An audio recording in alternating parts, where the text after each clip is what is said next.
Gusko CV, kamu sudah datang di channel YouTube-nya Hetoni. Sebenarnya di video kemarin saya sudah memberikan banyak sekali hal yang berkaitan dengan cara aku belajar bahasa Jerman.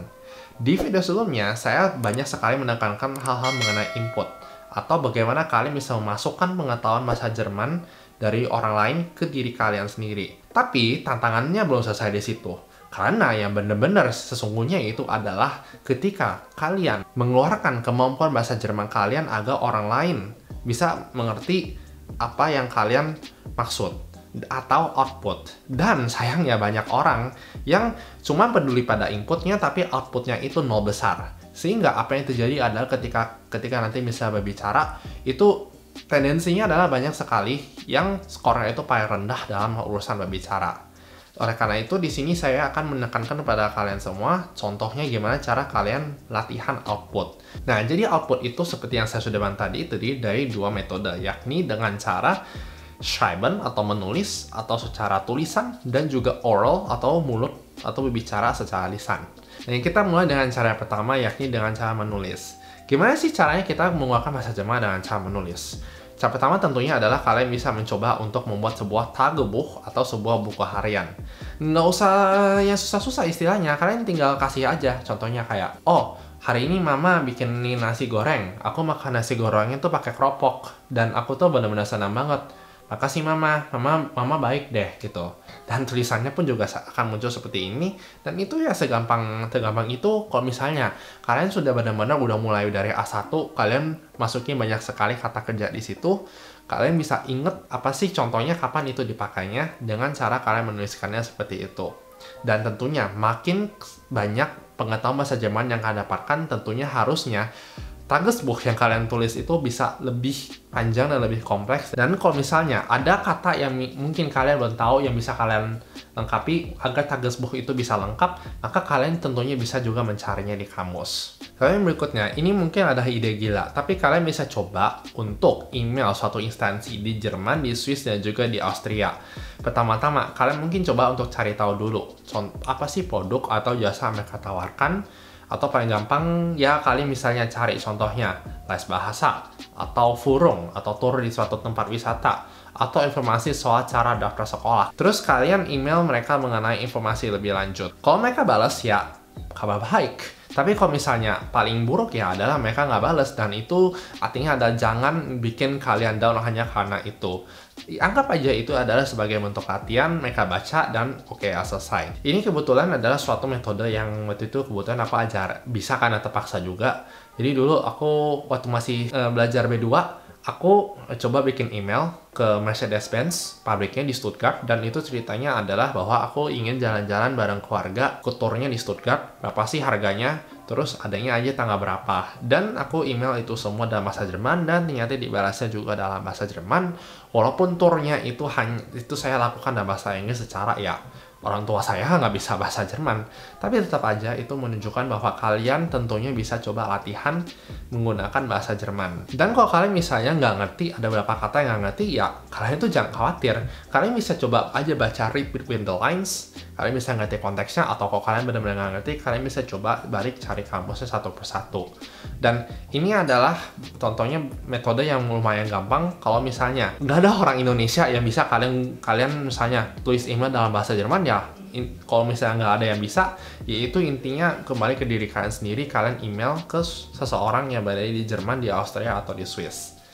Nah, sekarang pertanyaannya adalah bagaimana dengan aspek berbicara? Karena berbicara ini jujur adalah aspek yang paling susah yang personally aku alamin ketika ujian.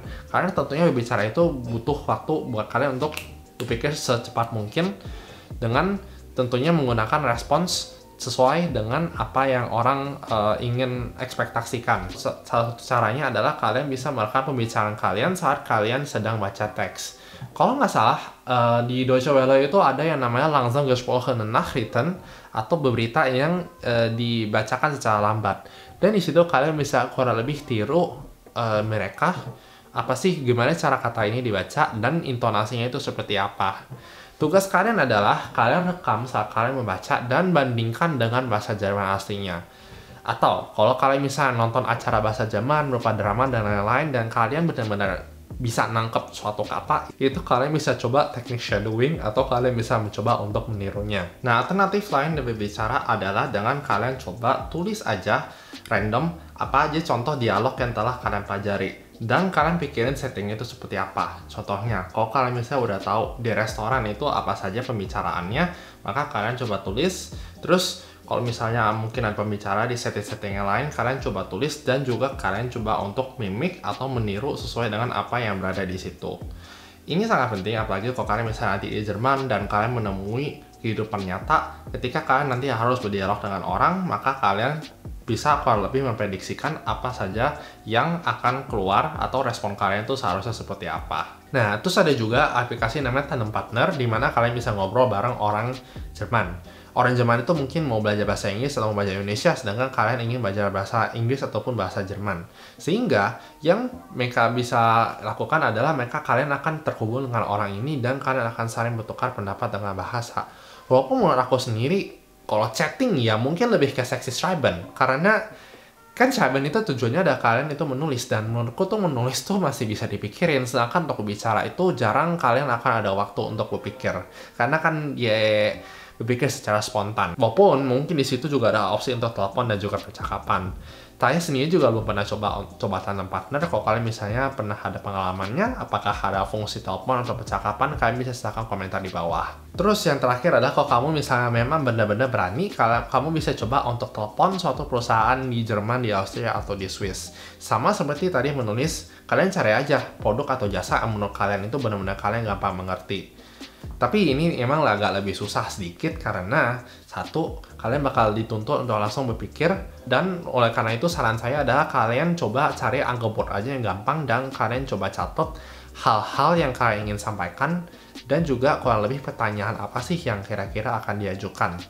Aku sendiri waktu itu baru belajar di tingkat A1 dan waktu itu aku telepon pabrik BMW di München karena waktu itu ceritanya aku mau jalan-jalan ke pabriknya mereka bareng keluarga bulan Januari itu. Akhirnya mereka bisa bales walaupun turnya memang dalam bahasa Inggris, tapi aku komunikasi semua dalam bahasa mereka, dalam bahasa Jerman, termasuk juga caranya gimana aku untuk bustabiren atau mengeja nama aku. Dan paling buruk adalah mungkin mereka kalau misalnya nggak mau jawab, paling baik adalah kalau mereka mungkin jawab. Tapi ya kalau mereka nggak mau jawab ya sudah, anggap aja bahwa itu adalah kesempatan latihan yang waktu itu kegagalan, ada kesuksesan yang tertunda, kalian bisa misalkan coba di lain hari, atau kalian bisa coba instansi yang lainnya. Tapi bener-bener deh, kalau kalian misalnya bisa coba, dan kalian bener-bener itu bisa terwujud, maka bener deh, itu bakal worth it banget, bakal seneng banget rasanya, bahwa kalian itu ternyata bisa dimengerti oleh orang lain. Nah, itu dia adalah yang bisa aku ngomongin soal ini mengenai teknik output, yakni dalam hal berbicara dan juga dalam hal menulis. Di video berikutnya saya akan kasih tahu pada kalian mengenai 5 do's dan 5 don'ts mengenai belajar bahasa. Apa yang bisa kalian lakukan yang menurut sesuai saran saya, dan apa yang kalian sebaiknya tidak lakukan sesuai dengan saran saya. Dan 5 do's dan 5 don'ts ini tidak hanya berlaku untuk bahasa Jerman, tetapi juga untuk bahasa-bahasa lainnya yang asing dan kalian ingin pelajarin. Oleh karena itu, jangan lupa untuk subscribe ke channel YouTube saya, karena video-video seperti ini akan muncul untuk kalian setiap hari Jumat dan hari Selasa 2 minggu sekali. Dan jangan lupa untuk like video ini kalau kalian rasa video ini bermanfaat. Akhir kata, aku Helton diri. Terima kasih sudah nonton video ini. Cheers!